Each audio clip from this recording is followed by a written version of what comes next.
Hello, hello. My name is Melissa Britton and I am a vitality coach, and I'm here to answer any of your questions today live regarding mental well-being. My speciality is in mental well-being. My background is in positive psychology, but I have worked within the field of mental health for around 10 years now, I would say, predominantly in the NHS and also within the charitable sector. But for the past 2 years, I've been working for Vitality, specializing in supporting people in the workplace with their mental health. So lots of people have already sent in some questions, so I'm going to get straight to it. Please do pop in your questions as well if you would just have any queries at all. So to start with, we've got a question here saying, what are some techniques I could use to combat anxiety? How do I start and work to take care of my mental health and well-being? So firstly, what I think you should do there is to identify what your triggers are that really cause you anxiety and help to put some boundaries in place there. So for example, could some of your triggers be around being around certain people? Do they trigger your anxiety? Also, help to work out when you are feeling anxiety, because anxiety can present in so many different ways. It can be fear, worry, but it can also be other emotions such as anger as well. So identify when you are feeling anxious and explore ways to put boundaries in place there as well. Another thing that you could do is challenge your anxiety, but only in small ways. So things that make you feel a little bit uncomfortable, but don't trigger your anxiety all over again.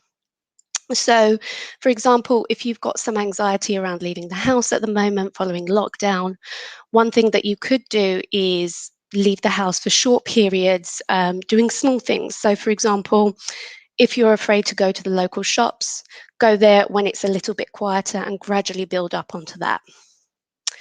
Also, really focus on self-care as well to help you to combat your anxiety. So, what are the things that help you to relax and recuperate following a period of anxiety? Another thing that you can do is really ask for evidence to challenge those anxious thoughts. So, a lot of the time, because we're the person thinking it, we believe that those beliefs are true, and they're not necessarily true. Don't always believe what anxiety is telling you, because often it lies. So always challenge it with evidence. Ask, what is the evidence to prove what I am feeling is true? Or what is the evidence to prove that what I'm feeling isn't true, to counteract that? So that's a fantastic way of doing that. Another thing that I love is to remind yourself that no emotion has ever lasted forever. Continually remind yourself that this feeling is going to pass. Okay, and that often does help to reduce anxiety. Another thing you can do is distraction techniques as well. So, for example, if you are experiencing racing thoughts or even a panic attack, one thing you can do that I've done before with clients is helping them to count backwards whilst they've been experiencing a panic attack. And if you're starting from very high numbers, it can be a real distraction because there's so much going through your mind. Another technique I love is literally visualizing the word stop, or even shouting the word stop to stop those anxious thoughts from spiraling out of control. So those are just a few techniques that you can work on there. So another question that I've got through here is how can I convince my friend to seek professional mental health support when they're struggling but they don't want to acknowledge it? Sadly, unless they are a threat to themselves or a threat to another person, there isn't a lot you can do. What you can do is tell them about the support that's available, but mental health professionals will not engage if that person is not willing to engage. So continue to be supportive where you can, but don't put too much pressure on yourself. And also just make them aware of the support that's available. How to deal with challenges such as grief. This is something that many people are going through at the moment, myself included. And grief is a really tricky one. you may have so many different feelings that you're going to experience, things like anger, shock, sadness, guilt as well, numb, and in some cases, relief, particularly if the person who sadly passed away was suffering a lot towards the end of their life. And this isn't something to feel guilty about either. You may also experience, physical symptoms like trouble sleeping. And what my advice is here is to take things one step at a time, one day at a time. One day you may feel like you can do all sorts of activities, and other days you may feel that you just need to stop and relax and or just allow your emotions to flow through. And if you need to do that, then that is absolutely fine. Be kind to yourself. Another thing I would suggest doing is remember the person as they were. So, one thing that we do all tend to do when somebody passes away is glorify them, pretend that they were absolutely perfect. But the truth is, no matter how much you loved them, they were human. They made mistakes too. So please do not feel guilt or anything like that, because often when people die, we glorify them. And because of that, we feel guilty about minor arguments or even big arguments that we had. But remember, you had that argument with them for a reason. I hope it was resolved. If it wasn't, then that is okay. You are human too. So remember that person for who they were, to help you to prevent yourself from not liking yourself and living with guilt. Okay. Another thing that you can do to try and boost your emotions, which I have been doing a lot following my loss, is reminiscing, looking through photographs, laughing with family members or loved ones about things that they did together, their personality. Keep them alive in your memory, because that's a lovely way to, I suppose, not miss them as much, but also help to feel like they're still close by. The likelihood is those around you as well will be grieving too. They will have loved that person and lost them too. And grief can come out in so many different ways. I myself have found that I am an angry griever, and I didn't realize how angry I was until I've lost somebody. Um, but the thing is that we all say things in grief that we don't mean. So cut yourself some slack and cut those around you some slack as well, because the likelihood is they will say things that are unkind because they're just trying to process those feelings. And that is okay. Be kind to yourself and be kind to those around you. Another thing that I would suggest is to engage in some distraction techniques. So, some techniques that I love are activities that help you to engage in a state of flow.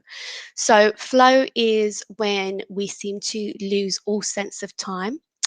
Um, and those sorts of activities are activities that seem to have a purpose, and you feel like you're getting somewhere as you're doing it. So these could be things like craft activities, reading, but they're really fantastic in helping you to uh, sort of stop thinking about those racing thoughts and those upsetting thoughts that may be going through your mind. This is something that is particularly good to do just before bed, because whenever we're all about to fall asleep, everyone just seems to get these racing thoughts, no matter how exhausted they are. So try activities like reading just to help you to switch off. And also make sure to get out of the house. When we are grieving, it is incredibly tempting to just lay in bed and cry or get angry, but get out of the house. Now we're allowed to do it and spend time with family, spend time with friends, um, and keep that family member alive.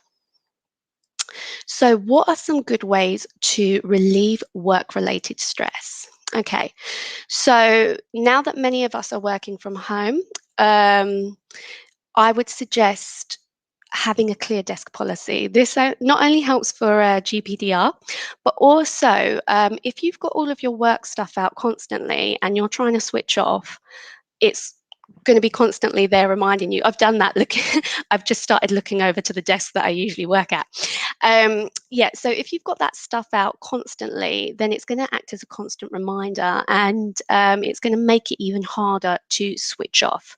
So make sure to have a clear desk policy. When you finish the day, put everything away and completely switch off. Avoid working in rooms where you would usually relax. So, for example, don't work in your bedroom. um, because otherwise, when you're trying to go to sleep at night, unconsciously, you may find that thoughts do filter in. Around work. So I would say do not work in your bedroom. If usually you use the commute to switch off from work and you're working from home, go for a walk around the block or something to add into your daily routine to switch off. Another thing that I would do is suggest again engaging in flow related activities once your day has come to an end, because once again, um, just because once again that way you will stop engaging in those work related activities. Coming back again to setting boundaries in place, just like I said about managing those anxious thoughts, have boundaries in place with work. So many of us, because we are working from home, have been working all hours, 9 till 10 at night or something like that. Um, have boundaries in place, switch off that computer, switch off your work phone, and decide a time where you're not answering any work emails or work phone calls either. If your colleagues have your personal phone number, then many phones have a do not disturb mode, and you could select certain phone numbers that can't call you. So give that a go. If you are in the office or even if you're at home, make sure to take regular breaks as well. And this can be something as simple as getting up and getting a glass of water or a cup of tea or something, because helping to take those regular breaks will help you to reduce those stress levels. Mindfulness. Now, this isn't everybody's cup of tea, but I really would recommend it, because mindfulness has been shown to really reduce stress levels. And mindfulness is all about just focusing in on the moment, focusing on your breathing, and allowing yourself to just reduce stress levels again. One thing that I would recommend is a mindfulness sticker, which is something you can stick on the side of your computer, and you can just focus on that sticker and your breathing for 1 to 2 minutes and help you to reduce those stress levels again. If you do have thoughts that enter into your mind about work, that's okay. What I want you to envision is those thoughts as a balloon, and then you just let go of them and let them float away. Okay, just for those 2 minutes. Okay, and you will find that your stress levels do reduce, and that will help you again. Another thing to help you with work related stress is to craft your job where possible. And job crafting is a way of shaping your job and your work environment to make it more meaningful for you and more engaging for you.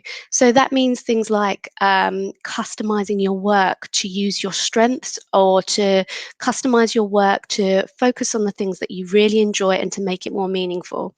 So, for example, a chef no longer just focuses on putting the food on the plate. They will look at a way to present that food in the most beautiful, creative way possible. So that's just an example of crafting your job. And the reason why I tell you to do that is because when we utilize our strengths and craft our work, we tend to feel more satisfied and energized at work as well. Um, when we're energized and satisfied at work, you're less likely to become stressed and less likely to experience burnout. So, my advice is to put in measures to prevent that stress and burnout rather than just trying to recover after you've experienced it. So, another question here that I've got is how to talk to someone who is always negative and making excuses. This can be a tricky one. I mean, my background is in positive psychology. So, um, I study what makes people happy and, how to help people to flourish. So, my first instinct is to try and get people to engage in those activities. But that's not always possible. Sometimes people are incredibly down and they are not in a place where they want to feel happy yet, or can feel happy, not want, can. That's the right word. They're not in a place where they can feel happy yet. So, my advice would be to listen empathetically to them. Don't pass judgment, don't give advice because they're not in a place yet, and don't try and force them to look on the bright side, because sometimes that can actually make them more upset, or it can even come across as insulting if they're feeling very down and you're saying, well, at least this, well, at least that. You're not going to get through to them. It's just going to make them feel worse. So what I would say is thank them for sharing with you. Um, Remember, it isn't your job to make that person feel better, no matter how much you may want to. Um, and it isn't your job to fix them. Ask them if they know what support is available to them. And if they don't, ask them if you're happy to share, if they're happy for you to signpost onto something, onto some information. And if they're open to taking it, give them the information and see what they do with it. I would say also encourage them to engage in activities that you think they may enjoy, but if they don't want to take part, don't get annoyed with them. Just continuously support them where you can and just remind them that you're always there. Uh, so we've got another question here. I currently have a member of my team taking a week off due to mental health. How can I best optimize their return to work? So my advice here is to ask them what their preferences are. Ask them if they have an idea of what would make it, how you can make their transition as smooth as possible. What I would say is make them aware of all the options that they have available to them. So the things that your company can put in place. Make them aware of all the support they have to access through Vitality, such as talking therapies and Togetherall. Togetherall is a fantastic online platform where they can access courses and advice on how to support their mental well-being.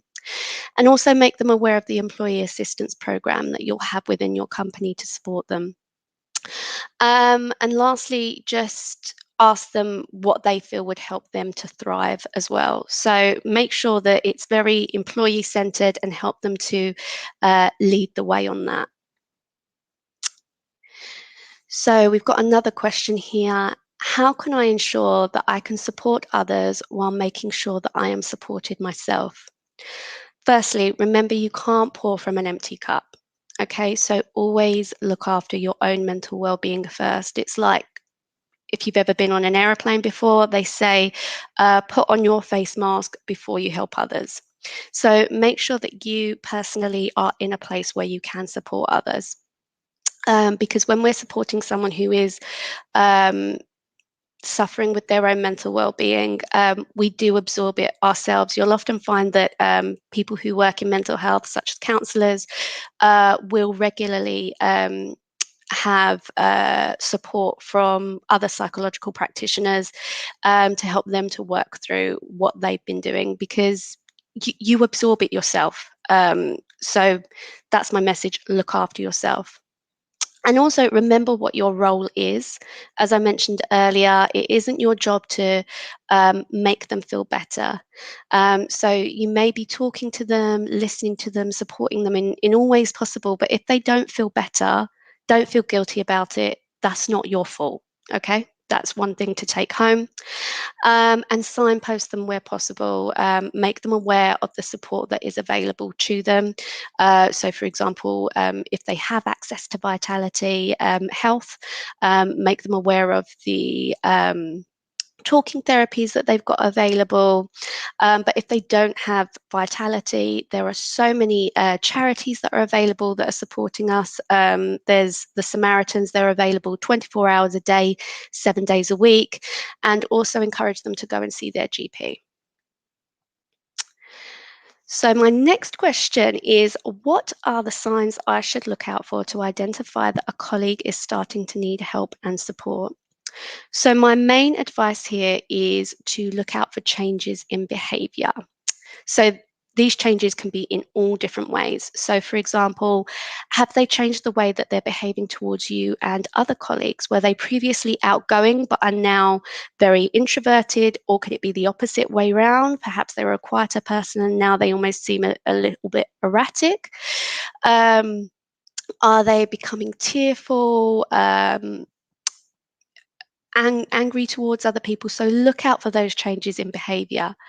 Another thing is to look out for changes in productivity as well. So missed deadlines, making lots of errors within the workplace. That's another thing to look out for. Another thing I would suggest is looking out for things like coming into work late, increasing absences, that sort of thing.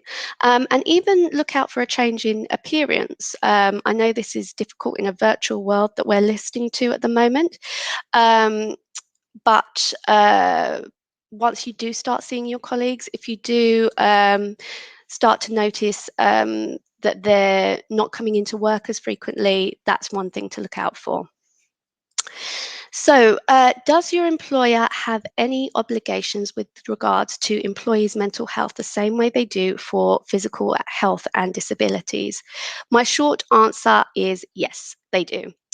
For more information there, I would suggest going onto the ACAS website because they have fantastic information about what the law is around supporting your mental well-being.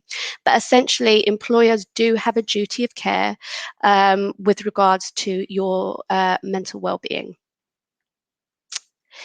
How do you respond adequately without imposing opinion or giving unwanted advice to someone who has shared that they feel unwell?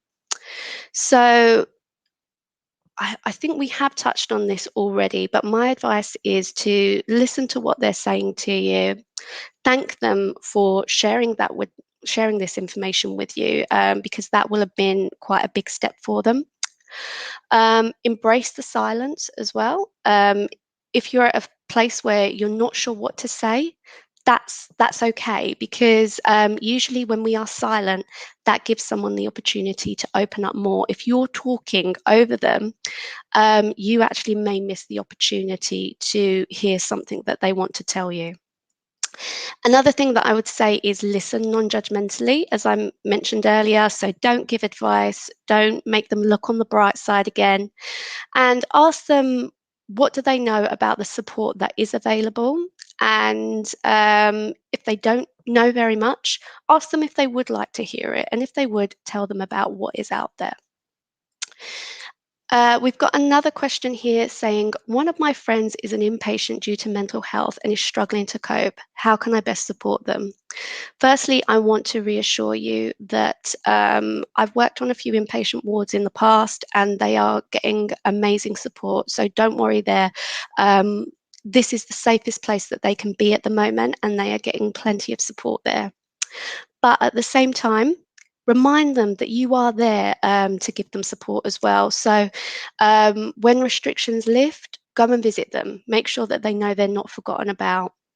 Um, Send text messages, phone them, phone the ward, and see what sort of times you can call them and things like that. Because I know there are structured activities and protected time where they can't really have a chat on the phone.